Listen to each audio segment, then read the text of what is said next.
A graça e a paz do Senhor Jesus Cristo, meus irmãos, é com muita alegria que quero dirigir a vocês através dessa palavra de reflexão, para que possamos estar acima de todas as coisas, colocando em prática também aquilo que a Bíblia nos fala. Meus queridos e amados irmãos, uma das coisas que lamentavelmente, até pelo medo da associação, nós pastores não costumamos muito, é claro que eu falo inclusivamente por mim mesmo, a falar sobre finanças em relação à Bíblia. O que a Bíblia diz a respeito da tua vida financeira? O que a Bíblia, na verdade, pode nos ensinar a respeito de mordomia cristã? Algumas pessoas acreditam que Deus não deixou registrado na sua palavra este ensinamento, melhor dizendo. Então eu gostaria, irmãos, de estar falando por que é importante estar atento ao que a Bíblia diz a essa questão financeira segundo a luz da Bíblia. Eu queria deixar você bastante à vontade. Eu não vou falar, na verdade, a respeito de prosperidade financeira ou da teologia da prosperidade, como é mencionada. Mas a palavra de Deus, acima de tudo, pede uma postura de equilíbrio, de moderação em tudo que o cristão vai fazer. Eu costumo ouvir algumas pessoas que perdem seus entes queridos. A igreja, na verdade, a gente se orgulha, na verdade, no sentido em dizer... talvez a palavra não seja orgulho, mas é prazeroso quando a igreja pode socorrer alguém diante de uma necessidade que aconteceu. Mas entenda o que quero dizer. Algumas pessoas pedem seus entes queridos, e uma das perguntas que faço é: como é que está a questão da organização do velório? Eu acredito que não tem nada mais triste do que um homem não se preocupar com a saúde financeira da sua casa, à luz da palavra, e além da despedida, da morte e falecimento do provedor, no caso do homem, ou vice-versa, e acumular, na verdade, uma situação de prejuízo, dívida. Nós encontramos esses relatos em várias famílias. Então, no nome do Senhor Jesus, eu gostaria de abordar um pouco a respeito deste assunto. Se você puder, abra a Bíblia Sagrada, na primeira carta de Paulo aos Coríntios, capítulo 4 e o verso 2. Eu vou pedir que você esteja atento ao que a Bíblia Sagrada fala e então aí possa colocar em prática. A primeira carta de Paulo aos Coríntios, capítulo 4 e o verso 2. Diz assim, escute bem o que diz: o que se exige de quem tem essa responsabilidade é que seja fiel ao Senhor. Pai bondoso e amado, estamos diante da tua presença nesse momento. Pedimos ao Pai que o Senhor nos ajude a trazer, Deus, entendimento através desta palavra para cada um dos teus filhos. Pedimos a tua bênção, usa-nos apenas como instrumento teu, e que toda honra e toda glória seja dada ao teu nome, Jesus Cristo de Nazaré. Assim te pedimos, hoje e sempre. Amém. Queridos e amados irmãos, o apóstolo Paulo, ele faz, na verdade, uma defesa, e ele começa a dissertar a respeito da sua vida, e ele fala como ele tratava tudo que era, na verdade, colocado em suas mãos, a questão da prestação de conta. O termo, na verdade, quando a Bíblia vai falar, em outras versões, vamos encontrar, requer-se do dispenseiro que seja achado fiel. A expressão dispenseiro era aquele que tinha a responsabilidade do dispêndio. Pastor, o que é isso? É exatamente uma pessoa de confiança que recebia durante o dia aquilo que era, na verdade, uma responsabilidade de receber o dinheiro da casa do seu dono e fazer, na verdade, a distribuição das porções para aqueles que iriam prestar os seus devidos serviços. Então, olha, se alguém, na verdade, confia alguma coisa a outrem, é comum que esta pessoa que recebeu a responsabilidade possa a essa pessoa que confiou a ela prestar conta. Já com essa definição, eu gostaria de dizer a você que Deus também vai nos pedir contas de tudo aquele que Ele confia a nós. Mas pastor, mas o dinheiro é meu, por que Deus vai me pedir conta disso? A palavra de Deus tem vários textos bíblicos que vai dizer, por que você gasta o seu dinheiro naquilo que não é pão? Eu entendo que eu estou nesse momento indo na contramão de uma necessidade que vários países podem estar enfrentando. Estamos no meio de uma crise, mas foi sempre assim? Será que nós não podíamos ter uma releitura de como tratar os bens, na verdade, temporais que Deus nos confia? Então aí vai algumas abordagens bíblicas para que você possa estar atento. A ideia o conceito de fidelidade é aquele que quando for pedido conta não vai ser achado nem uma falta. O dinheiro em si, queridos, ele é na verdade uma bênção confiada a cada um de nós. Quando nós vamos encontrar de fato alguns personagens bíblicos, como um dos homens, que trabalhava com um profeta, e depois que morreu, veio o credor, e queria levar, como a pagamento das dívidas, os filhos que aquela mulher tinha. Aquela mulher foi até o homem de Deus, e simplesmente clamou a ele, dizendo, olha, teu servo servia ao Deus de Israel, ele te servia com diligência, com dedicação, mas veja como é ruim, depois que a pessoa morre, a pessoa que ficou tem que administrar uma grande dificuldade financeira. Eu quero começar com nós pastores, já que o estereotipo muitas vezes da associação com o pastor não é muito bom, então eu vou começar com eles. Vejamos o que diz a palavra de Deus, na primeira carta de Paulo a Timóteo, capítulo 3, de 1 a 3. Por favor, lhe convido a estar registrando esse texto, mas também atento, ao que ele quer nos ensinar. Mais uma vez, 1 Timóteo, capítulo 3, do 1 ao 3. Vejamos o que diz. Os bispos, estes ensinamentos é verdadeiro. Se alguém quer muito ser bispo, ou deseja o episcopado, na igreja, está desejando um trabalho excelente.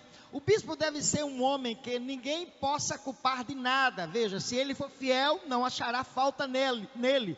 Deve ter somente uma esposa, ser moderado, isso é uma postura de equilíbrio, prudente e simples, deve estar disposto a hospedar pessoas na sua casa e ter capacidade para ensinar. Não pode ser chegado ao vinho, nem briguento, mas deve ser pacífico e calmo. Não deve amar ao dinheiro. Eu quero já atirar, na verdade, por que a Bíblia fala, eu já ouvi alguns gracejos nessa área, que dinheiro não traz felicidade, mas manda entregar. O grande problema, irmãos, não é possuir algum dinheiro, o problema é você viver em função dessa questão financeira. A Bíblia Sagrada vai dizer que muitos que se enveredaram por esse caminho não tiveram o fim que desejavam. Irmãos, finanças, essa parte de dinheiro, é a única vez que Deus, na verdade, vai falar que aqueles que amam o dinheiro tornam ele um ídolo. Então, amar o dinheiro, principalmente nós que exercemos liderança, pode ser, na verdade, uma escravidão exacerbada, e isso vai trazer duras consequências. A palavra de Deus diz que nós devemos nos contentar com aquilo que o Senhor tem nos dado. E o restante disso, irmãos, uma palavra que pode fechar essa questão é moderação, de forma moderada. A palavra de Deus vai dizer que quando uma pessoa vai pedir a Deus, olha, não me falte, que não tendo tenha que roubar, e nem me dê mais do que eu preciso, para que não venha a me esquecer do Senhor. E é exatamente onde os homens têm falhado. Tem muita gente que possui alguma reserva financeira e coloca tanto valor nisso, que acaba colocando Deus em segundo plano. Mas vejamos ainda o que nós podemos aprender em relação a isso. Planejamento financeiro e a sábia administração. Um bom planejamento financeiro faz parte da sábia mordomia cristã. Para ser um mordomo verdadeiro útil, você precisa ser bem claro na mente, precisa ter bem claro na mente que o dinheiro que está administrando é de outra pessoa, é de Deus. Queridos, Pasmem, mas tudo que nós temos é o Senhor que nos dá a oportunidade de administrar. Esses dias um homem, na verdade, postou em uma das nossas redes sociais um bolo, e ele falava a respeito de dízimo, né? E ele dizia assim: como Deus nos trata?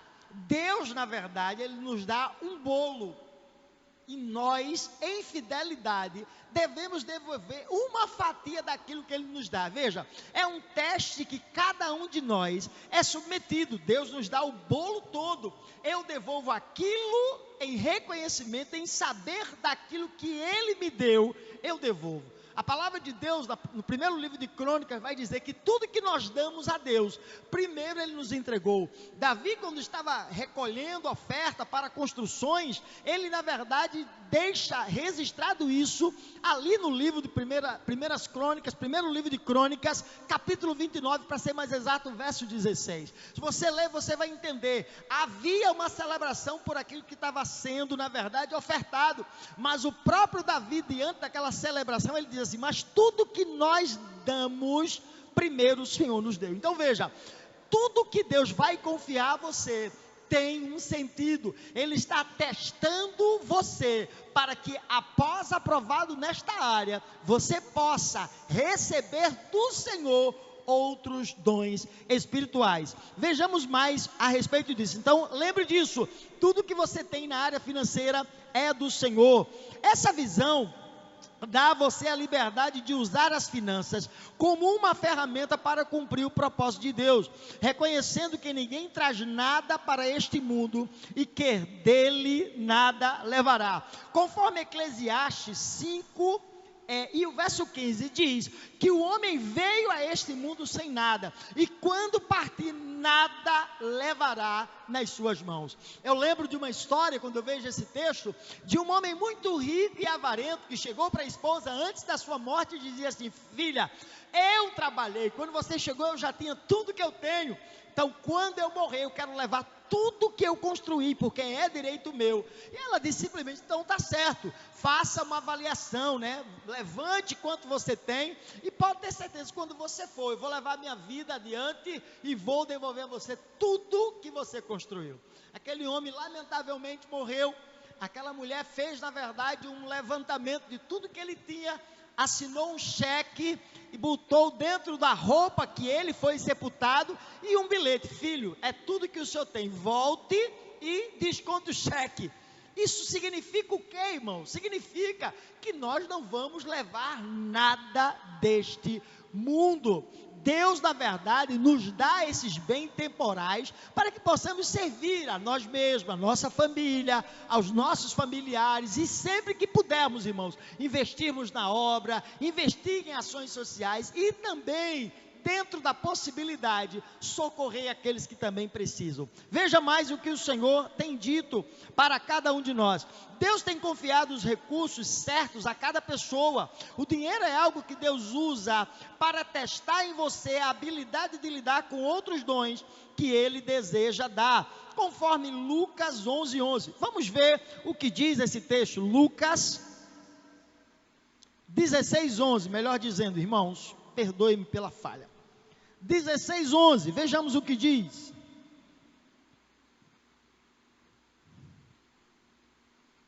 Diz assim a palavra do Senhor: pois se vocês não forem honestos com as riquezas deste mundo, quem vai por vocês para tomar conta das riquezas verdadeiras? Ou seja, lidar com dinheiro é um teste para que, se aprovarmos nessas áreas, outros dons Deus vai nos dar. A palavra de Deus vai dizer que, se nós formos fiéis no pouco, o Senhor também nos permitirá ir para outros patamares. Isso pode significar, obviamente, outras coisas que o Senhor queira confiar a cada um de nós.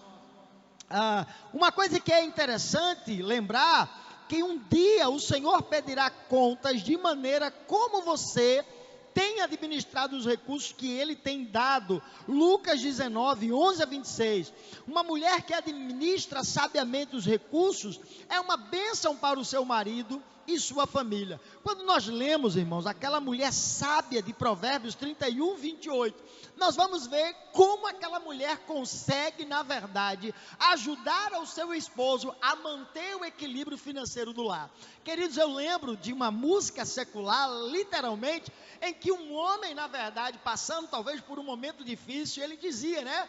Ele cantava para alguns amigos, é claro que é uma música secular, ele dizia, Amélia que era mulher de verdade. Mas uma das coisas que me preocupa é quando ele diz, às vezes passava fome ao meu lado. E a decorrência disso ainda é mais complicada. Eu tenho visto aqui, inclusive, irmãos, conheço mulheres que nesse momento de crise viraram, na verdade, leoas empreendedoras. Pessoas que disseram, eu não vou simplesmente aceitar essa estagnação e eu vou, na verdade, dar uma volta por cima nessa situação. Nós vemos, na verdade, no momento de crise, muitas pessoas criando estratégias para vender. Esses dias a gente fez uma pequena viagem curta e uma loja que deveria estar fechada colocou delivery. E aí? É exatamente alguém criando estratégia para não ficar ocioso, sem, na verdade, uma resposta à altura da sua necessidade. Nós precisamos entender que aquela mulher de Provérbios era uma mulher que se destacava. Ela comprava uma vinha, ela plantava, ela fazia, na verdade, a administração, e aquilo trazia um benefício para o seu esposo. Quando meus pais ainda viviam juntos, meus saudosos pais, eu lembro que minha mãe ganhava o mesmo salário que meu pai ganhava, cada um ganhava um salário mínimo, e é interessante que meu papai pegava parte do salário dele, entregava a minha mãe fazia as compras, mas quando passava do dia 20, de vez em quando eu lembro bem dessa frase dentro de casa. Meu pai dizia para minha mãe, nega, tem um dinheirinho aí para me emprestar?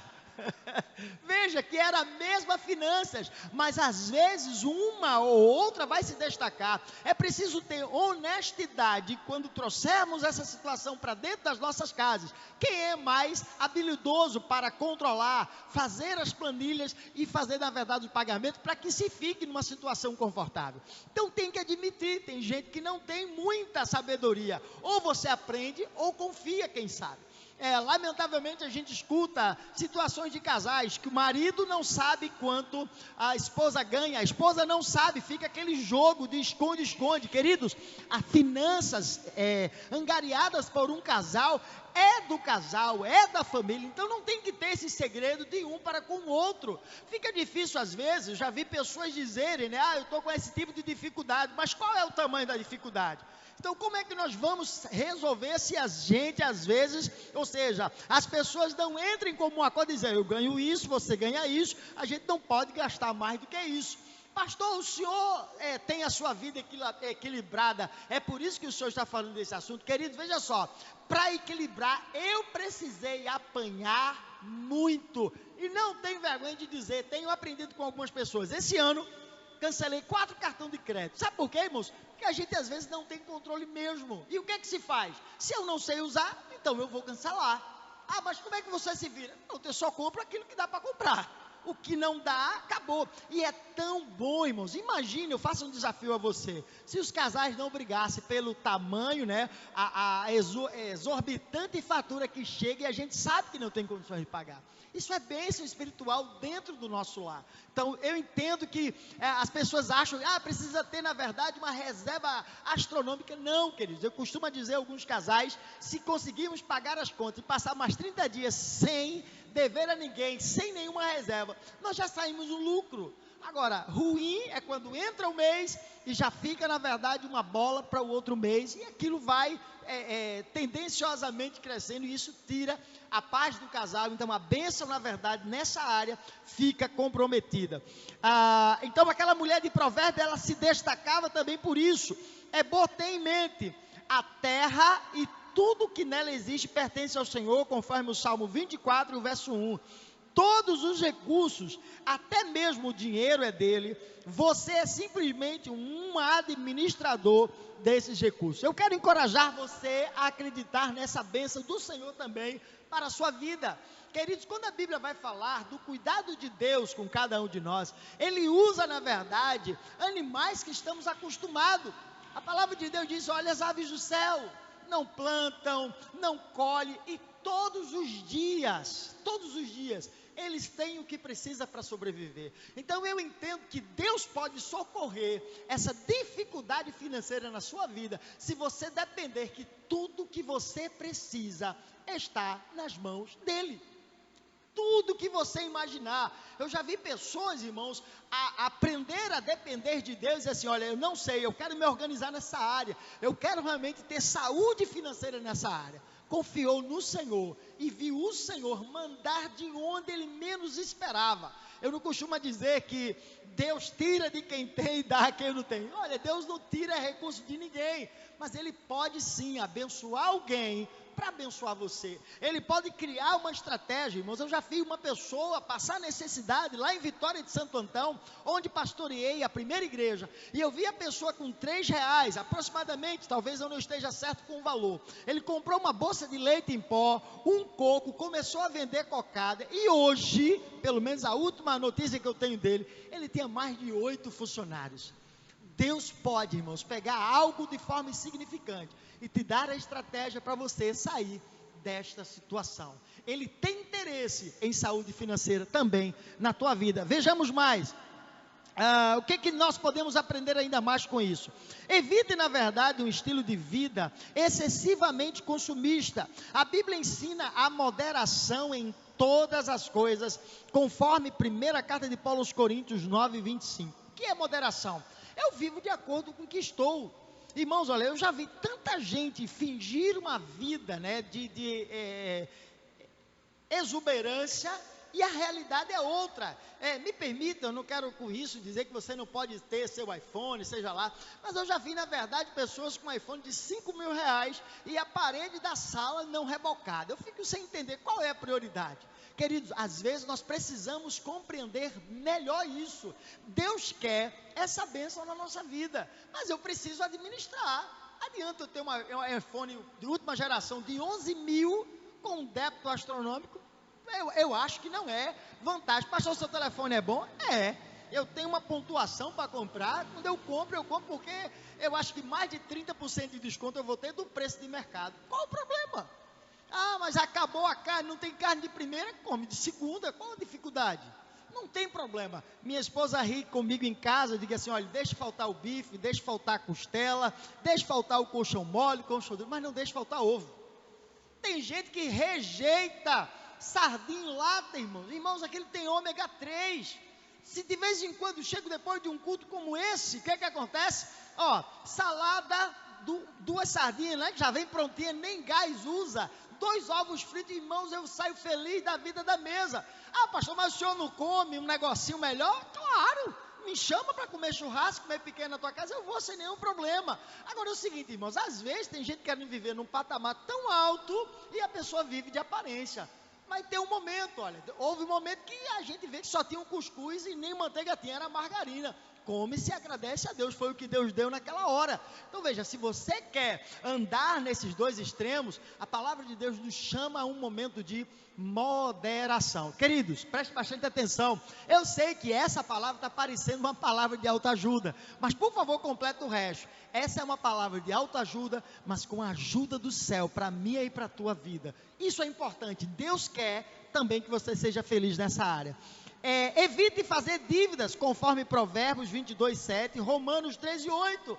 Irmãos, olha, a palavra de Deus, na verdade, quando vai falar dessas situações que as pessoas passaram apuros, é exatamente, irmãos, olha, se você não tem, me permita a expressão, eu espero que você nunca precise, mas eu já vi pessoas não ter um recurso, recorrer a uma agiota. Queridos, pelo amor de Deus, se você não tem um recurso, por que vai correr a alguém que vive dos juros que você paga e a dívida fica lá aumentando de forma astronômica?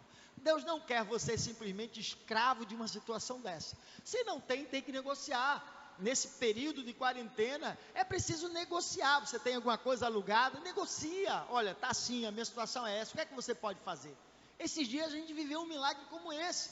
Tinha que pagar uma parte de um imposto. Quando eu fui pagar, eu disse, não, eu vou pagar isso aqui. Ele disse, não, pastor, pague menos. Imagina uma pessoa que tem um imóvel alugado chegar para mim e dizer, pague menos. Mas por quê? Porque eu fui sincero com ele. Então, negocie. Tem gente que acha, eu não posso resolver. Pode.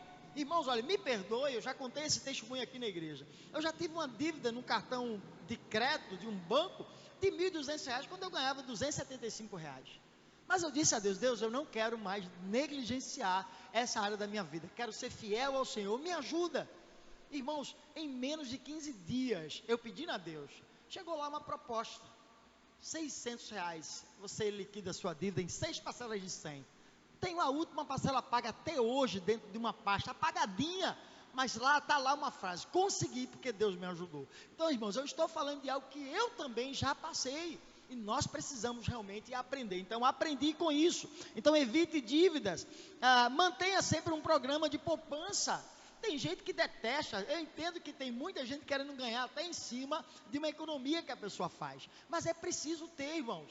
Quando a palavra de Deus vai falar das dracmas, na verdade, que as mulheres tinham, as mulheres que ganhavam esse dote, era aproximadamente 10 dracmas que a mulher ganhava, como um dote depois do casamento, aquilo ali era uma reserva. Se ela fosse repudiada, se ela fosse deixada, não ia sair com a mão, ela poderia pagar uma viagem, ela podia voltar para casa dos pais, mas ela tinha uma reserva. A mesma coisa vai acontecer com aquelas virgens. Você lembra da história das 10 virgens?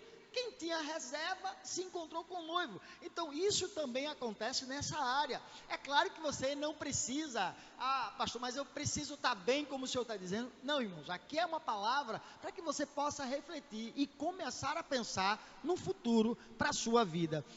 Estabeleça objetivos a longo prazo, conforme Provérbios 13:22. E também evite, ficar escravizado e veja o que é prioridade.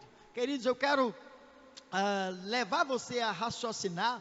Quando casei-me com Daniele e estive ali em Natal, e eu lembrei, essa história eu carrego comigo até hoje. Quem me conhece mais intimamente sabe que eu sempre gostei de roupa. Todo mês eu gostava de comprar uma roupa, comprava um CD ou 2, e era o meu hobby quando eu era solteiro. Então para mim o mês só valia a pena se eu comprasse uma roupa nova e um CD de música para ouvir. Mas depois que casei, veio Liz. Eu lembro bem que um dia eu estava no Norte Shopping, ali em Natal, no Rio Grande do Norte, e eu morava por trás daquele shopping. Cheguei lá e vi uma camisa polo sendo vendida em um grande supermercado, e vi ali o preço. Eu não lembro bem quanto era, mas é como se hoje fosse R$ 45, um exemplo. E eu peguei aquela camisa que estava em promoção, coloquei lá e simplesmente fui para o caixa. Quando eu cheguei no caixa e eu vi que era aproximadamente R$ 45, e na época o leite que Liz tomava era aproximadamente 3 latas de leite. E eu olhei, eu queria camisa, mas eu preferi uma reserva para que a minha filha não acordasse e faltasse aquilo que para ela era essencial. Um pai de família, ele deixa de ter para nós mesmos, nós abdicamos para nós mesmos, para dar um pouco do melhor aos nossos filhos. É claro que eu não recomendo que você faça isso de mão beijada, tem que valorizar. Os filhos precisam entender que não vem fácil, amém? Mas veja, naquele dia eu tive consciência que a minha prioridade era 3 latas de leite em vez de uma camisa polo. Eu quero encorajar você a pensar sobre isso. Se você ouviu essa palavra e talvez nesse primeiro momento não ver como sair, talvez, de um poço sem fim, A Bíblia diz que às vezes nós estamos depositando aquilo que Deus nos confia num saquetel furado, gastamos naquilo que não é pão. Irmãos, olha, todas as coisas que eu estou falando que se compra com dinheiro aqui vai ficar, são coisas efêmeras. Muita gente eu vejo que ostenta de uma forma, irmãos, parece que a pessoa vive já no céu, no paraíso. Mas nós precisamos ser responsáveis. Eu espero em Cristo Jesus que você possa pensar a respeito disso. Se você puder, leia um pouco mais. Deus tem interesse na sua vida financeira saudável, irmãos. E às vezes o bom resultado acaba com isso. às vezes a gente zera as dívidas, e eu sei que alguns das famílias vão se identificar com o que eu vou dizer. Às vezes a gente recebe os recursos que Deus nos confia naquele mês, nós pagamos todas as coisas, e a gente até às vezes brinca, aqui no Nordeste é comum isso, estou batendo as bielas, né? Mas paguei tudo que devia, estou sem nenhum centavo, mas não devo a ninguém.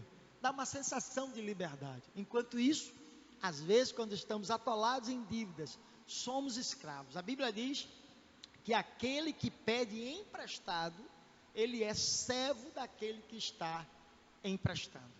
Deus tem em suas mãos tudo que nós precisamos para viver uma vida plena. Eu não estou dizendo que você vai ser rico, milionário aqui na terra, não é isso que eu estou dizendo. Eu estou dizendo que você vai viver de forma digna, você vai andar de cabeça erguida, não vai ter ninguém batendo ali na sua porta, cobrando aquilo que você disse que daria e não deu. Tenho certeza que Deus tem saúde financeira para a sua vida. Meu desejo é que você pense nisso, em nome de Jesus. Receba essa palavra, e assim, irmãos, esta palavra eu estou dando por tudo aquilo que vivi. Quando eu tive que andar numa bicicleta, levando a minha esposa com 8 meses de gravidez, ela andou comigo. Depois a gente comprou o primeiro carrinho, bateu o motor, ela andou comigo. Se Deus lhe abençoou, você pode comprar um carrinho melhor, desde que você consiga pagar, é uma bênção. Deus não tem, na verdade, que negar. Quando a Bíblia diz, dificilmente entrará um rico no reino dos céus. Aquela palavra, na verdade, significa que aqueles que confiam nas riquezas, verão, na verdade, as dificuldades baterem à porta. Mas aqueles que esperam no Senhor, renovarão suas forças, voarão como águias e serão benditos do Senhor. Que Deus vos abençoe. Eu quero orar por você, e nesse momento também quero fazer um convite. Se você está nos ouvindo, entendeu que Deus tem interesse de te ajudar nessa área, por favor, irmãos, receba essa oração. Se você hoje quer aceitar Jesus como Senhor e Salvador, nos envie uma mensagem agora, nós queremos orar por você. Aceite Jesus como Senhor e Salvador, traga Ele para a tua vida, e também permita que Ele te ajude através desta palavra, na tua vida financeira. Deus abençoe, que Deus continue abençoando você e sua família, em nome de Jesus. Se você quer aceitar Jesus, manda uma mensagem, quero orar por você nesse momento. Pai bondoso, eu oro por cada vida que está nos assistindo nesta hora. Peço a tua bênção e a tua graça, Pai, derramada sobre a vida de cada um deles. Pai, pedimos que o Senhor seja sempre o nosso professor por excelência, através desta palavra. Oramos te pedindo a tua graça sobre a vida de cada um dos teus filhos. Pai, que possamos nos livrar das vergonhas, das afrontas, e possamos, ó Deus, confiando no Senhor, sair de toda situação que abate, que atrapalhe os relacionamentos íntimos dos casais. Pedimos, ó Deus, que cada família seja visitada pelo Senhor, que as pessoas possam começar a fazer um planejamento nesta área, chamando o Senhor como seu mestre, Pai. Pai, nos ajuda a sermos fiéis em tudo, para que os homens, na verdade, nos tenham como dispenseiros fiéis, sabendo, ó Pai, que vamos ter que prestar conta de tudo que o Senhor nos confia. Pedimos, nos ajuda, que jamais, ó Deus, possamos pensar em amar mais o dinheiro do que é o Senhor. Entendemos que em Ti temos tudo o que precisamos. Deus, não é o dinheiro que dá garantia, porque ninguém acrescenta um côvado ao seu tempo de vida com dinheiro. Mas com o Senhor, nós já vemos mortos ressuscitar, pessoas que esperaram no Senhor, não foram decepcionados. Abençoe a vida financeira das famílias, que eles tenham sustento, Pai, todo mês, que as portas sejam abertas. Abençoa também, Pai, as finanças desta casa, para que possamos passar, Deus, nesta sociedade, como alguém que enaltece o Teu nome, que te honra também nessa área. Que a mentira, Pai, não seja, Pai, uma aliança que os Teus filhos confiem, mas a verdade, a dignidade, o trabalho possa dignificar os Teus filhos, e eles possam ter o sustento do lar, que ao chegar em casa eles possam reclinar a cabeça, Pai, em seus leitos, e entender que o Senhor deu a eles mais uma chance de vencer. Permaneça conosco, em nome de Jesus. Que a graça do nosso Senhor e Salvador Jesus Cristo, o amor de Deus, a comunhão e a consolação do Divino e Santo Espírito, seja com cada um dos teus filhos, hoje e sempre. Amém. E graças a Deus. Que o Senhor continue abençoando a sua vida, em nome de Jesus. Recebe essa palavra, ora ao Senhor e permita que Ele te ajude.